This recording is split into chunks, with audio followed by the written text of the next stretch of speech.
สบายดีจ้าสบายดีพี่น้องสวัสดีทุกคนนะคะสบายดีกำลังสิไปบ้านเจสี่ไปบ้านเจสี่จ้ะกับไปหลับFCนับถือกันเป็นพี่เป็นน้องเลยคุยกันตลอดเพิ่นมาเล่นน้ำขามขามกับขามสันขามสะดมานใส่บ้านหลังหูตัวขาวกับบ้านนางเลยเมื่อวานนี่ไปหลับนางตอนแรงเพราะว่านางเสร็จมาเล่นกับพวกเจสี่จ้าไปนิจ้านิจ้าเราจะไปไหนจะไปบ้านเจสซี่ค่ะไปหาลิโอถึงบ้านอมราเลยนะคะมีใครอยู่เฮือนหรือเปล่าเราจะมาแวะซื้อข้าวโพดป้าเฮือนเรื่องห้านค่าค่ะหลังใหญ่ขนาดมีเงินฝางบ้านหลังใหญ่แต่เนาะป้าเฮือนหรือร้านค้านี่นะคือเห็ดหลังใหญ่แท้คนรวยต้นนี้มีนกโพดขายอยู่มีนกโพดขายอยู่บ่ที่วันอยู่ทงบ่ป้าเฮือนหรือห้านค้าสิเปิดห้านค้าบ่หลังใหญ่แท้ซ้ำเปิดห้านค้า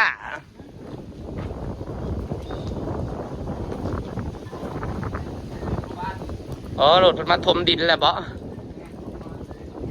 ำมาลาก็ถมดินแล้วเบิดเท่าใดฮะมันเป็นแซมมาลานะ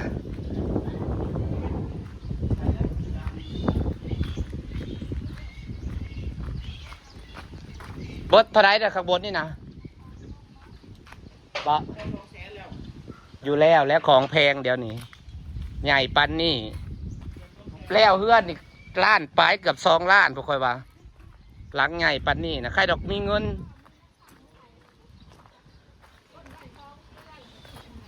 เขาลงทงบะอยู่สวนบักโพดถูกบะไปลงสวนบักโพดฮะเอามาลาไปใช้ซะ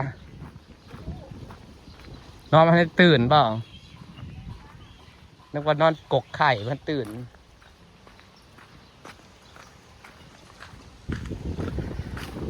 มีข้าวโพดขายไหมจ้า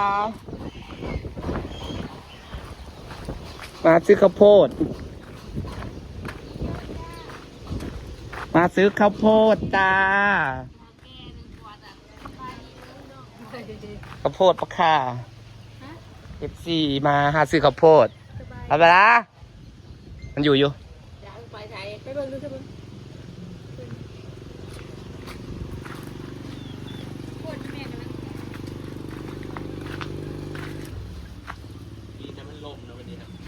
ใช้ไปขายข้าวโพดนะ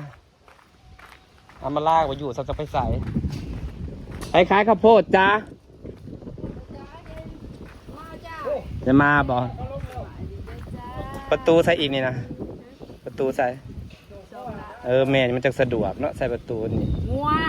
กระสั้นแหละปิดหัวแหละงัวน่ะชอบข้อเข้าไปแม่นโอ้ยใครหัวสะดวกใส่หัวนี่นะวันอยู่ใส่จ้ะ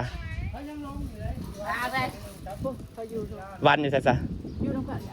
ปะกระโดดเลยดิเจ้าได้อลิศน้อยอลิศจะวายแม่วันข้าวหมากต้มหอยมากินยังไงสวัสดีค่ะสวัสดีป้าสบายดีดูอ่ะสบายดีดิปลาลุงดูสบายดีเดี๋ยวไปเห็นสวัสดีค่ะกินขากินกล้วยอ่ะถ้าซื้อใครจะมาเจ้านะFC ไปหลับเป็นมาสนุมานมาเล่นอยากมาเล่น FC จ้าจิตโยง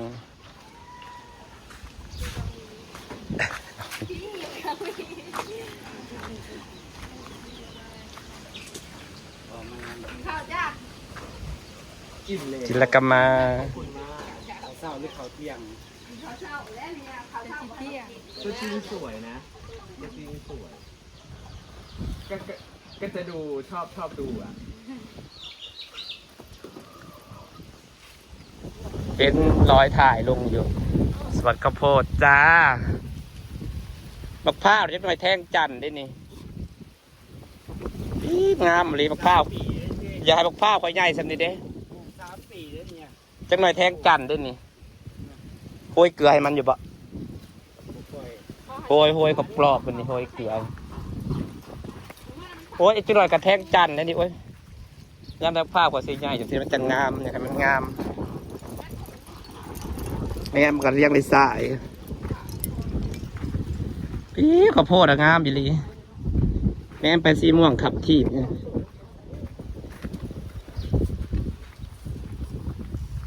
แก่เลยนะยายทั้งวัน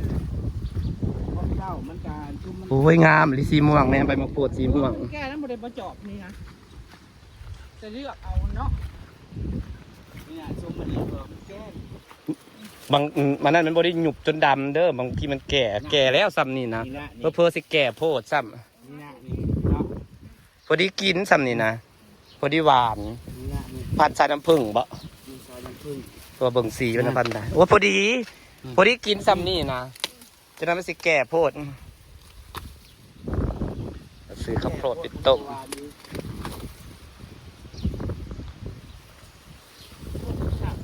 หน่วยใหญ่เนาะจนแตกงามอยู่ใดจนแตกคักตัวนี้นะบ่ค่อยงามอยู่เด้อเห็นว่าแบบไหนเบิ่งหมากก็หัวในมันสิงามมันนอนกินนี่ดอกนอนก็นอนแถนอนว่าหมากใหญ่อยู่เนาะว่าหมากใหญ่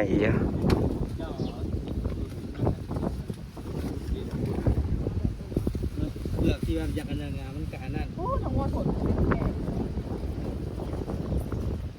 ก็ลอกไว้เห็ดแนวอยู่ที่ว่าเท่านี้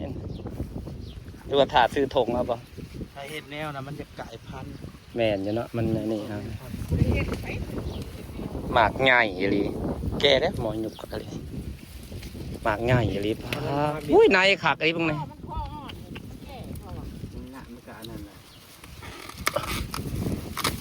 ข่าวผสมมาโกดยิงกันเอาดูขักมาจักหมากเลยนะฮะก็โกดยิงกันนะดีแล้วผมไปยิงกันตัวแหลผมโกดยิงกันมันก็บริไก่เพราะบันไดเนาะแมงแบบว่าแมงตอมมันไอเกสรมาใส่กันสีข้าวโพดมีแต่ฟักใหญ่ๆจ้าจนแตกเนาะมันงามได้น่ะเจ้าฮดมานี่โอ้ยนายที่ขักเลยที่แมนแนวมันแล้วหน่วยใหญ่เรียกว่าไงก็พี่น้องจนแตกนี่มันหน่วยใหญ่จนกาบแตกจนก้นสวดเนาะบางเนี่ยป๊อมันป๊อไปว่าเขาฮดน้ำถึงคือว่าเลย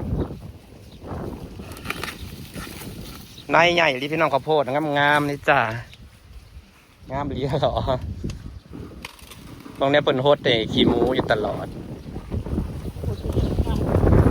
ข่าวในดำห่างๆเลยเขาโคตรเรื่องอร่อยอย่างละ100โคตรมอง100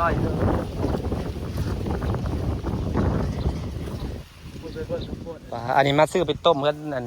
74ไปหา74ไปFCบาท74ซื้อข้าวโพดอย่างละ100ไปต้มงามๆข้าวโพดมันนะพี่น้องป้ามันบ่แก่บ่ยายก็บ่ได้แก่บ่ได้นะกาบมันคือว่ากาบคือแก่แท้กาบแห้งเลยแท้ว่าเขาพอจะให้แก่ร้ายได้บริฝานในเพิ่นผู้นี้นะแก่โพดเลยจืดเอาพ่อห้ามมันหวานกันแก่เลยมันจืดรสของโพดม่วงนี่นะงามๆแล้วของโพดม่วงนะ2 กระสอบเฮงๆรวยๆจ้าขายกระโพดก็ได้เงินหลายพันหลายหมื่นอะไรความว่างามมากเลยสู้ไหวอยู่ข้าวโพดสับงามนะพี่น้องตรงนี้ข้าวโพดม่วงยังก็มาหมากใหญ่แค่นี้นะงามดิผู้หมากสำแขนนี่เลือกบุเป็นนี่มาเก็บให้ได้100เดียว1เลือกบุเป็นมันจะแก่โพด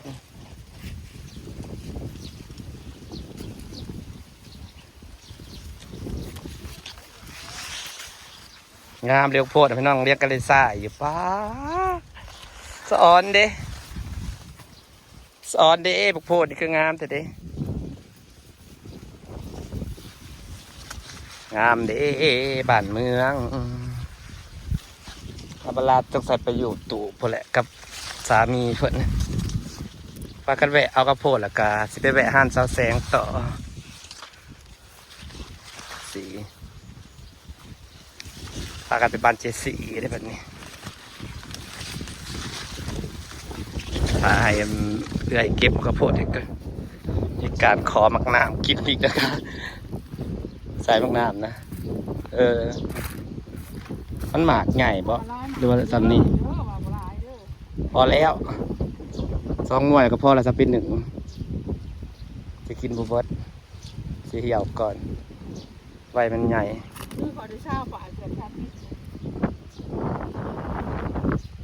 พันใหญ่บ่พันใหญ่พันเนาะปลูกชลับก่อน บนวันนี้ใหญ่ มันช้ำมันหวาน มันยังอ่อนอยู่เลยเนี่ยเนาะยังอ่อนๆอยู่